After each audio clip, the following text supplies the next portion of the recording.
तीन सासों की एक बहू। बलविंदर की पहली बीवी को बच्चा ना होने के कारण वो दूसरी शादी करता है, लेकिन जब दूसरी शादी से भी बच्चा नहीं होता तो वो तीसरी शादी करता है, और तीसरी शादी करने के बाद भी जब उसे संतान का सुख प्राप्त नहीं होता तो वो डॉक्टर को दिखाता है। और फिर बलविंदर जी, दोष आपकी बीवियों में नहीं, आप में है। आप में ही कुछ मेडिकल रीजंस की कमियां हैं जिनके कारण आप कभी भी किसी बच्चे के बाप नहीं बन सकते। अरे बाप रे, ये तो घोर समस्या हो गई। एक बच्चे का बाप बनने का मेरा सपना था और आज वही चूर चूर हो गया। तीन बीवियों में पहली बीवी इंद्राणी, दूसरी बीवी सुधा और तीसरी बीवी कलावती। मुझे एक माँ बनने का सौभाग्य प्राप्त करना है। मुझे भी, इसीलिए तो मैंने शादी की थी। अरे लेकिन अब किसे पता था कि हमारे पतिदेव में ही कमी होगी। अब हम क्या करें? हम एक बच्चे को गोद लेते हैं। तीनों एक बेटे को गोद लेते हैं जिसका नाम प्रमोद रखा जाता है। 20 साल बाद अब तीनों भी बूढ़ी हो चुकी होती हैं। बलविंदर भी बूढ़ा हो चुका था। प्रमोद एक अच्छी नौकरी करता है। उसकी शादी की उम्र हो चुकी थी, इसलिए तीनों माएं प्रमोद की शादी पाखी नाम की एक लड़की से करा देते हैं। शादी के बाद बहू पाखी की पहली रसोई की रस्म की बारी आती है। मेरी प्रिय तीन सासू माओ, आज मेरी पहली रसोई है। बताइए क्या बनाऊं? क्या पसंद है आप तीनों को?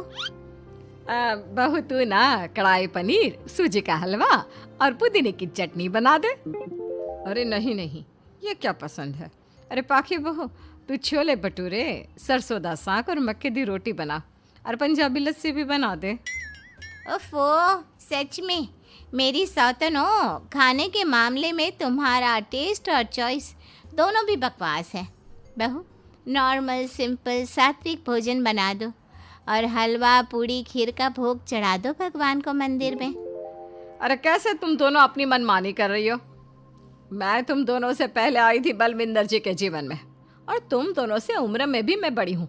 इसका मतलब मैं पाखी बहू की बड़ी सास हुई नहीं। उम्र बस एक अंक होती है। मैंने सबसे ज़्यादा देखभाल की है प्रमोद की, इसलिए मैं एक सास होने का ज़्यादा हक रखती हूँ। पाखी बहू, तुझे मेरी बात माननी होगी। नहीं, तू मेरी बात मानेगी। जो मैंने कहा है वही तू करेगी। नहीं, मेरी बात मानेगी वो। नहीं मेरी। तीनों सास आपस में चिल्लाने लगती है और फिर वहां पर बलविंदर और प्रमोद आ जाते हैं। अरे ये क्या बिल्लियों की तरह लड़ रही हो तुम तीनों सास? पाखी बहू को घर में आए पूरे 24 घंटे भी नहीं बीते हैं। बाकी तुम एक काम करो, तीनों माओं की कही गई डिशेस में से हर एक की 50-50% डिशेस बना दो। लेकिन बस, अब प्रमोद ने कह दिया सो कह दिया। तुम तीनों अब झगड़ना और बहस करना बंद कर दो। पाखी तीनों सासों की कही गई आधी आधी डिशेस बनाती है और इस तरह अपनी पहली रसोई की रस्म पूरी करती है, जिसके बाद उसकी तीनों सास उसे शगुन और नेक देती हैं। फिर एक दिन, अरे पाखी बहू, तुमने अपना सारा काम निपटा लिया है ना? तो जरा यहाँ आना। मेरे ना घुटनों की मांसपेशियों में बड़ा दर्द हो रहा है। जरा तेल या बाम से मालिश तो कर दे बेटा। तभी वहां पर इंद्राणी और कलावती भी आते हैं। पाखी बहू, चलो मेरे साथ बाजार। मुझे ना नई साड़ियाँ खरीदने हैं। तुम्हारी फैशन सेंस बहुत अच्छी है ना, इसलिए मैं चाहती हूँ कि तुम मेरे साथ चलो। अरे पर मैं यहाँ पे पहले आई, तुम्हारे साथ ही सही, लेकिन मेरी स्पीड सबसे तेज थी। पाखी बहू, मेरे कमरे की अलमारी और पर्दे साफ कर दो ना, बहुत धूल जम गई है। मुझे खांसी भी आ रही है। अरे ऐसे कैसे तुम दोनों मेरी बहू को अपने साथ ले जा सकती हो? सबसे पहले मैंने बहू को कहा है कि वो मेरे घुटनों की मालिश कर दे। अब जाओ, 1 घंटे के बाद अपनी ये फीकी शक्लें लेकर फिर से आना। सुधा मैडम, ज्यादा ना बोलो। पाखी बहू को तुम दोनों से ज्यादा नेक दिया है मैंने, इसलिए पाखी बहू तो मेरा ही काम करेगी। और वैसे भी ये सुशील सर्वगुण संपन्न बहू अपनी इस बेचारी बूढ़ी सास को खांसते हुए कैसे देख सकती है? क्यों पाखी बहू? हाँ, पर नहीं पाखी बहू, तुम इन दोनों की भावनाओं के जाल में मत फंसो। और रही बात शगुन और नेक की, तो रिश्तों को प्यार के भाव से तोला जाता है, ना कि पैसों के भाव से। मतलब ही कहीं के। ओ इंद्रानी, ज्यादा मत उछलो, पता है कौन कितना मतलबी है। उफो, अब फिर से आप तीनों मत शुरू होइए। मैं आप तीनों के काम करूंगी, लेकिन बारी बारी। सबसे पहले सुधा सासू माँ का, फिर कलावती सासू माँ और फिर इंद्रानी सासू माँ का। इसके बाद तीनों सासों में फिर से लड़ाई और कहासुनी छिड़ जाती है। फिर एक दिन जब पाखी घर का किराने का सामान लेने बाहर निकल रही होती है कि तभी, बहू, मुझे ना मेरा पुराना संदूक नहीं मिल रहा, तू आकर ढूंढ देगी क्या? अब ठीक है इंद्रानी सासू माँ। पाखी इंद्रानी के कमरे में जा ही रही होती है कि तभी उसे सुधा रोक लेती है, हाथ में खूबसूरत साड़ी लिए। पाखी बहू, ये मेरे ना साड़ी पर पिछली बार अचार गिर गया था, इसे प्लीज अच्छे से धो देना। वो कल शाम को विमला जी के बेटे की शादी में जाना है ना, एक ही बार पहनी है ये साड़ी मैंने। अभी धो देगी तो कल तक अच्छे से सूख जाएगी और कड़क इस्त्री करके मैं तेरा परफ्यूम मार कर शादी में जाऊंगी। हाँ, लेकिन सुधा सासू माँ, उतने में कलावती भी वहाँ पर एक कढ़ाई लेकर आ जाती है। पाखी बहू, ये मैंने कल रात को मेहंदी भिगोई थी लोहे की कढ़ाई में, मेरे बालों में लगा देना बिटिया, तू तो मेरी प्यारी बहू है ना?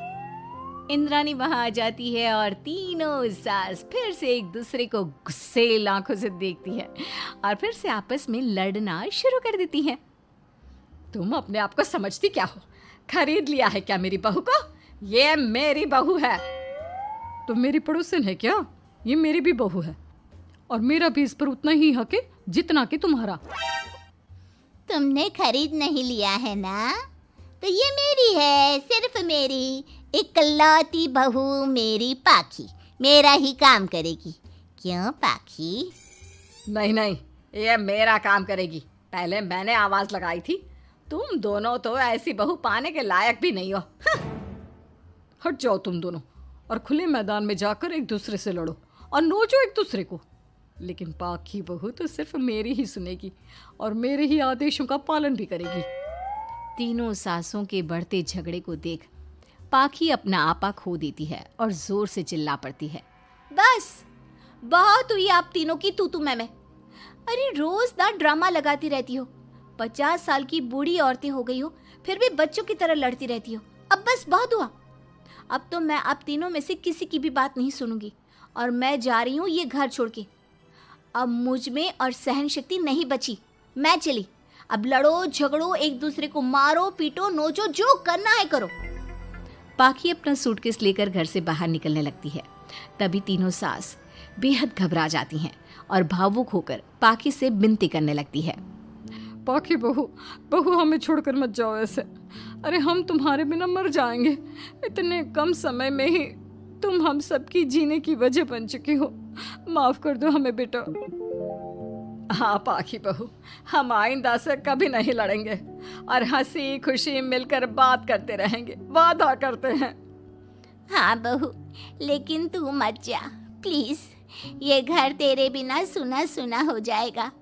हम तीनों सासों की एक ही तो बहू है, लेकिन हम अपनी एक बहू को बेटी की तरह प्यार देंगे, उसके साथ सहेलियों की तरह रहेंगे। लड़ाई झगड़ा सब कुछ छोड़ देंगे बेटा, लेकिन तू छोड़ के मत जा। अपनी तीनों सासों को भावुक देखकर पाखी की भी आंखें भर आती है और वो उन तीनों को माफ कर देती है और उनके गले लग जाती है।